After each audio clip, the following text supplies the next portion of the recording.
Dorothy Soelle. Here we are going to get a second answer to where God is when we suffer. Remember, these theologians don't think we can ultimately answer why we suffer, but are rather trying to answer where God is when we suffer. Dorothy Soelle is our second German theologian.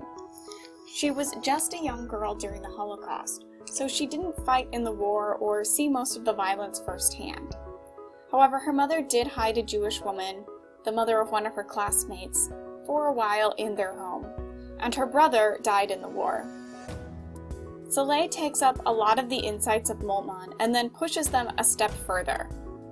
She's not afraid to really reconceptualize the way Christians think about God, because she thinks the image of God that most people have has become actually quite toxic.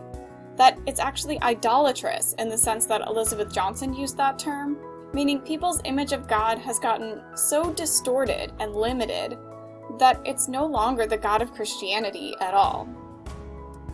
Soelle's image of God is a God who's not all-powerful, and not because God chooses to suffer, which is the way Moltmann thought about God, but rather because power is not something to celebrate. Power is not collaborative, creative, or compassionate in Soelle's mind. When Soelle hears the word power, she thinks of the Nazi soldiers who committed horrendous acts and after the Holocaust said, "Well, I was following orders." They were obedient to a higher power. Consequently, Soelle doesn't just question God's power, but also Jesus' obedience. She says we shouldn't see Jesus' death as an act of blind obedience, but rather as an act of resistance on behalf of the suffering world. She asks, why do we consider obedience a virtue? Shouldn't we rather see ourselves as co-creators with God, people who can contribute to the world by working for justice? Soelle's work is really a call to participation with God. She says, if we don't bring God into the world, who's going to do it?